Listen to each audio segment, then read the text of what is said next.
The cruiser strength of the Royal Navy in September of 1939 was something approaching 60 ships, though more than a third of these were in the region of 20 years of age. The new Dido and Colony class were building, but even when they all eventually became available, there would never be enough of these heavily overworked ships, of which almost 30 would not survive the war. The C&D classes were the oldest serving cruisers, and their construction design proved to be the most durable in their being able to give almost 30 years of rewarding service. Of some 21 of these cruisers, 9 became a war loss. One of the 2 E-class cruisers was the Enterprise, seen here at Plymouth in December of 1943. The previous year, in the Indian Ocean, she helped in the rescue of survivors from the Dorsetshire and Cornwall. This is HMS Frobisher, one of another old group from the First World War period. She also served with the Eastern Fleet. In the late 1920s, a new type of cruiser came into service, the County class. 13 were built, of which 2 served in the Royal Australian Navy. With their exceptionally high freeboard, they were extremely stable and dry in the heaviest of weather. From this same period came the York class, comprising of only 2 ships, neither of which survived the war. HMS Exeter is profiled here, shortly before sailing on her ill-fated voyage to the Far East, after repairing extensive battle damage sustained with the Graf Spee.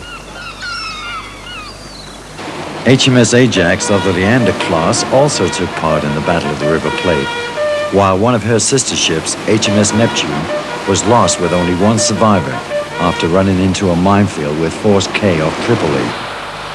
In the mid-1930s came 4 ships of the Arethusa class. 2 would be lost, the Galateer and Penelope. After a superb war record, HMS Aurora was sold to the Chinese Navy in 1948, where she became the sad victim of a dismal and somewhat obscure fate. This is HMS Penelope, filmed here shortly before being sunk by U-410 off Anzio in February of 1944. Hit by 3 torpedoes, she quickly sank with very heavy loss of life. It was indeed a sad end to this fine cruiser with a superb war record. The last of the pre-war cruisers were the handsome Southampton class and the 2 modified versions, HMS Edinburgh and Belfast. 4 would be gone within the first 3 years of war, with possibly HMS Gloucester being the most tragic. She was sunk off Crete in 1941, having left the UK before the war to join the East Indies Fleet. There were few survivors.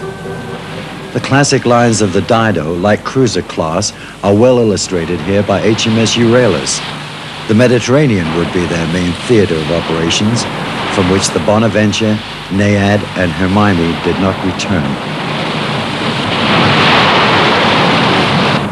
This appears to be HMS Diadem, one of the 5 modified constructed Dido class. Another, HMS Spartan, was sunk by a radio-controlled glider bomb off Anzio in January of 1944. Diadem went to the Pakistan Navy in 1956.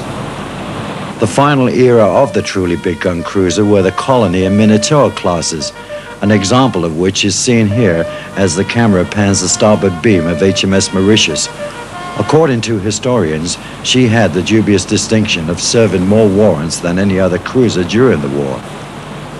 Capable of 40 knots were the 6 Abdil-class mine-laying cruisers, and this is the Abdil herself in September of 1943, actually sailing to her tragic fate with appalling loss of life in the harbor of Taranto.